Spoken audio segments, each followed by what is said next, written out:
வணக்கம் நண்பர்களே.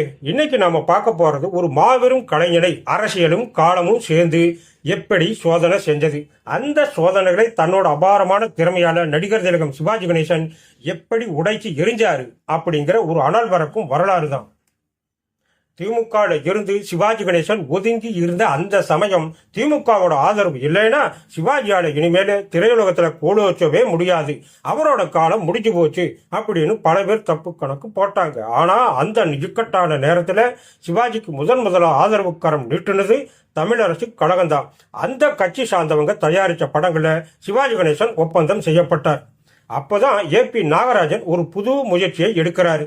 பெரிய முதலீடு இல்லாம சிறு முதலீட்டுல படம் தயாரிக்கலாம்னு ஒரு முறையை உருவாக்குறாரு. KV மகாதேவன், BK ராமசாமி இவங்க கூட பங்குதாரர்களா சேர்ந்து லட்சுமி பிக்சர்ஸ் நிறுவனத்தை ஆரம்பிக்கிறாங்க. அவங்க சிவாஜியை வச்சு எடுத்த முதல் படம் வடிவுக்கு வளைகாப்பு. ஏபி நாகராஜன் சிவாஜியை வச்சு டைரக்ஷன் பண்ணின முதல் படமும் இதுதான். சாவித்திரி தான் கதாநாயகி. படம் ஒரு 5000 அடி வளர்ந்த நிலையில சாவித்திரி கர்ப்பமானாங்க. அவங்களால தொடர்ந்து நடிக்க முடியாத சூழல். அப்ப அந்த நிறுவனம் ஒரு நெகிழ்ச்சியான முடிவை எடுக்குது.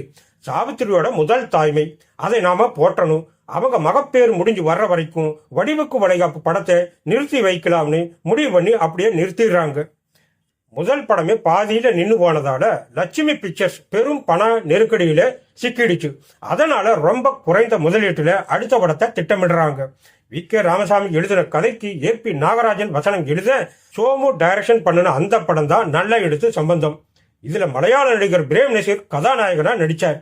இந்த இடத்துல ஒரு சுவராசியமான விஷயம் என்னன்னா, ரத்த கண்ணீர் படத்துக்கு அப்புறம் சினிமாவையே எட்டி பார்க்காம இருந்த MR ராதாவை இந்த படத்து மூலமாகத்தான் மறுபடியும் திரைக்கு கொண்டு வந்தாங்க.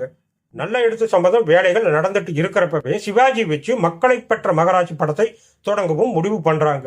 அப்போ லட்சுமி பிக்சர்ஸ் பயங்கரமான கடன்ல இருக்கு. VK ராமசாமியும் ஏபி நாகராஜனும் சேர்ந்து ஒரு பிளான் பண்றாங்க. சிவாஜியோட கால் ஷீட் கிடைச்சாலே போதும், அதை வச்சு விநியோகஸ்தர்கள் கிட்ட இருந்து அட்வான்ஸ் வாங்கி சிக்கலை தீர்த்துக்கலாம் அப்படின்னு நினைக்கிறாங்க. VK ராமசாமி போய் சிவாஜி கிட்ட நிலைமையை சொல்றாரு.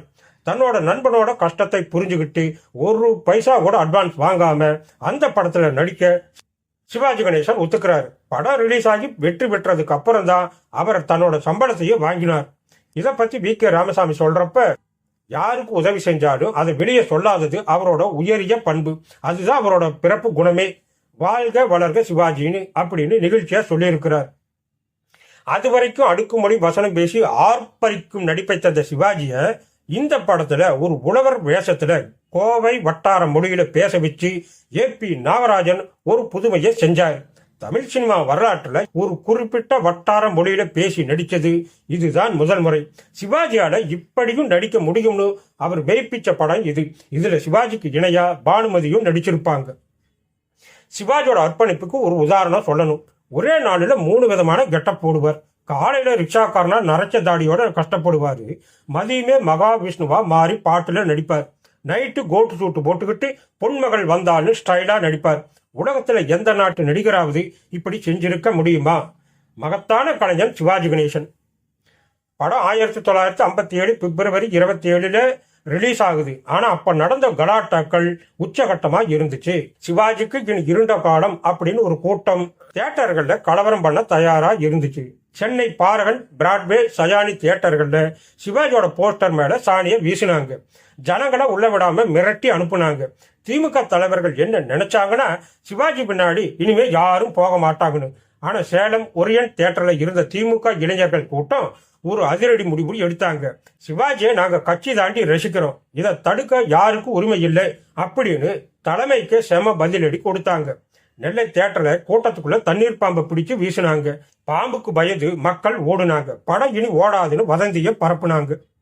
இந்த நேரத்துல திமுகவோட நேரடி எதிரியான காங்கிரஸ் அப்ப சிவாஜியை கண்டுக்கவே இல்லை. அவங்களுக்கு கலைஞர்கள்னா கூத்தாடிகள் அப்படிங்கிற ஒரு மமதை இருந்துச்சு. நாட்டு விடுதலைக்காக போராடின கலைஞர்களை கூட அவங்க கண்டுக்கல. உதாரணத்துக்கு TK சண்முகம் போன்ற தியாகிகளை கூட அவங்க ஒதுக்குனதால தான் அவங்க விரக்தியில தமிழரசு கழகத்துல சேர்ந்தாங்க. திமுகவை எதிர்த்த தமிழரசு கழகத்தினர் சிவாஜியை தாங்கி பிடிச்சாங்க.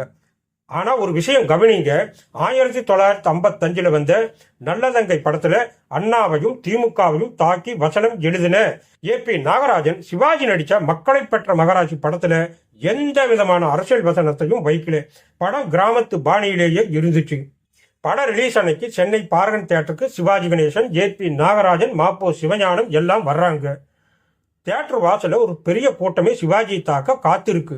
விஷயம் சிவாஜிக்கு தெரியுது. ஆனா அவர் துணிச்சலா தன்னோட கார்ல இருந்து இறங்கி கூட்டத்துக்கு நடுவுல சிங்கம் மாதிரி நடந்து போனார். குறைச்ச கூட்டமெல்லாம் அப்படியே பயந்து போச்சு. கடைசியில என்ன ஆச்சு? சிவாஜி வீழ்த்த நினைச்சவங்க முன்னால மக்களை பெற்ற மகராட்சி 100 நாட்களை கடந்து ஓடி மெகா ஹிட் அடிச்சது. இந்த வெற்றியை கண்டு காங்கிரஸ் கட்சியை சிவாஜி பக்கம் திரும்ப ஆரம்பிச்சது. திமுகவில் இருந்த நல்ல உள்ளங்களும் பேரறிஞர் அண்ணாவும் கூட சிவாஜியோட இந்த இழப்பை எண்ணி வருத்தம் தெரிவிச்சாங்க. அரசியல்ல எத்தனையோ சூழ்ச்சிகள் நடந்தாலும் ஒரு கலைஞரோட தூய்மையான திறமையை யாராலையும் அழிக்க முடியாது அப்படிங்கிறதுக்கு இந்த சம்பவமே சாட்சி. நேயர்களே, இந்த பதிவு பிடிச்சிருந்தால் லைக் பண்ணுங்க, ஷேர் பண்ணுங்க, கமெண்ட் பண்ணுங்க. நன்றி, வணக்கம்.